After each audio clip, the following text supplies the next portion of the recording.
es como aceite sobre mí. Hola, mi nombre es Claudia Patricia Valencia y desde GPS te enviamos un saludo de bendición acompañándote en el reto de entender la Biblia en un año. Hoy, 1 de marzo del 2019, te invitamos a que leas 2 de Samuel capítulo 11.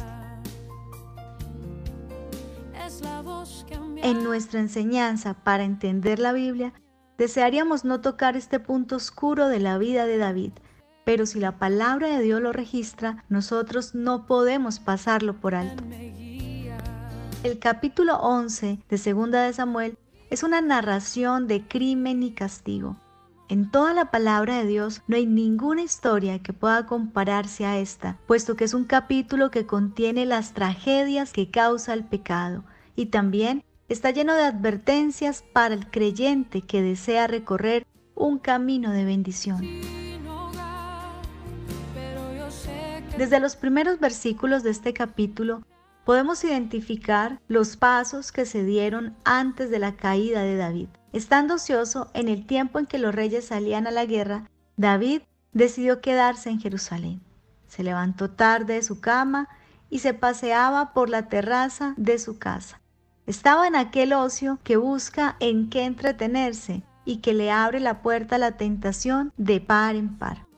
Una vida que busca entretenerse en lugar de ocuparse en los planes que Dios tiene para ella, siempre será una vida expuesta de manera frecuente a la tentación. Es así como David ve una hermosa mujer llamada Betsabé, la mira, hace preguntas acerca de ella, la llama y luego la toma. Pero lo que ocurre después de haber estado con Betsabé es mucho peor, puesto que hace de Joab, su amigo de batallas, un cómplice en el asesinato de un fiel soldado que merecía de David solo su honra y su favor. David ya no era un muchacho, había contado con la presencia y el respaldo de Dios y había sido engrandecido en medio de su pueblo. Ya había pasado por muchas experiencias, contaba con muchas esposas y muchos hijos.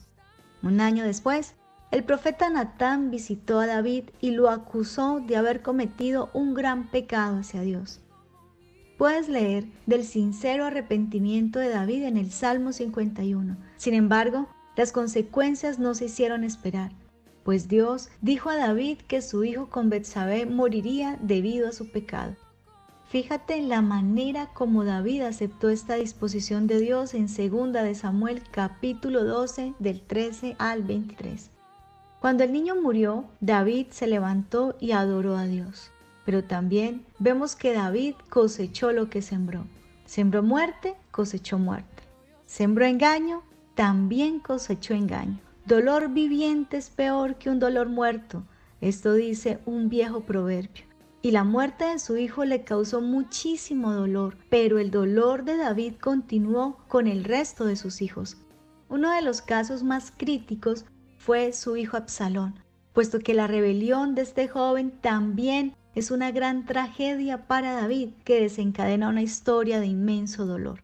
Si te interesa en detalle este suceso en la vida de David, lee su lamentación en 2 de Samuel capítulo 18 del 19 al 33 y del capítulo 19 del versículo 1 al 4.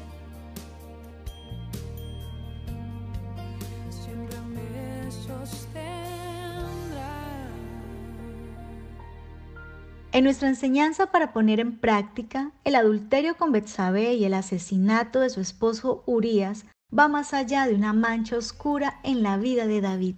El dulce cantor de Israel quedó hecho un hombre pecador y despiadado. Todo tiene su inicio en la forma como él centra sus pensamientos en sus propios deseos. ¿Por qué crees que es tan importante no pasar por alto esta historia?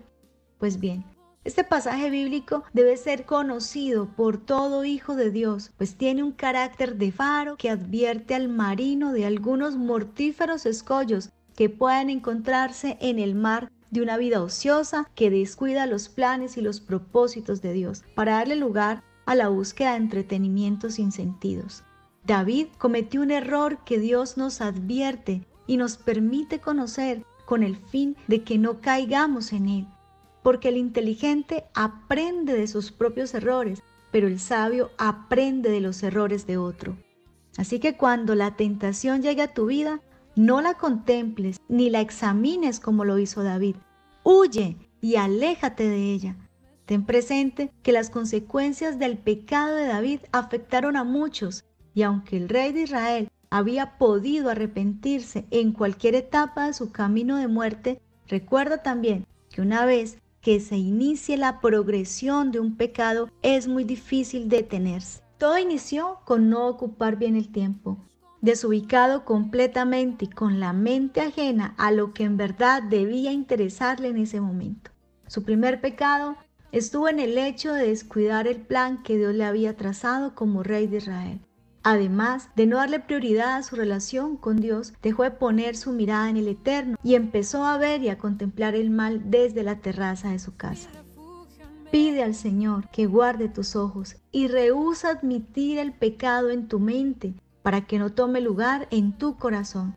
Porque si David hubiera cortado la tentación desde allí, te hubiera también ahorrado tanta agonía y tanto dolor durante toda su vida. Por otro lado, mientras más grande sea el desastre, menos admitimos que nosotros somos los causantes. Pero las pequeñas zorras echan a perder la viña, y una pequeña locura es como la mosca que hace perder todo el perfume del perfumador. Huye de la tentación y ten en cuenta los siguientes pasos. Primero, ruega a Dios cada día que no te deje caer en tentación, dándote discernimiento y voluntad firme para huir de los lugares, las personas, los hábitos o situaciones que te hacen más vulnerable.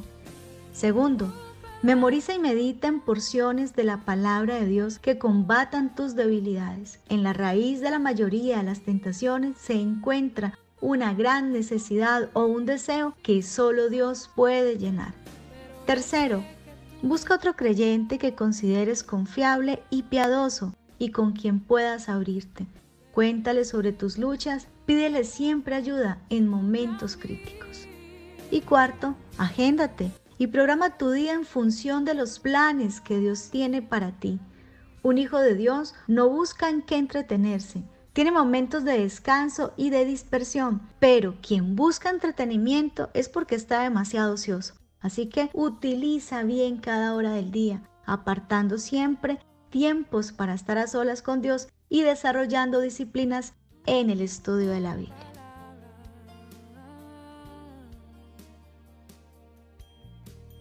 Ahora te invito a presentar esta enseñanza en oración para que baje a tu corazón y se haga una verdad en tu vida. Amado Señor, gracias porque a través de esta historia puedo aprender de tu misericordia y del infinito amor que me tienes al querer guardarme del dolor y de la muerte que vivió David a causa de su mala decisión. ¿Cuántas veces quizás he mirado este pasaje para justificar mi pecado, sin comprender que a la luz de tu verdad, la caída de David está registrada en tu palabra para evitarme caer en las densas tinieblas en las que él cayó?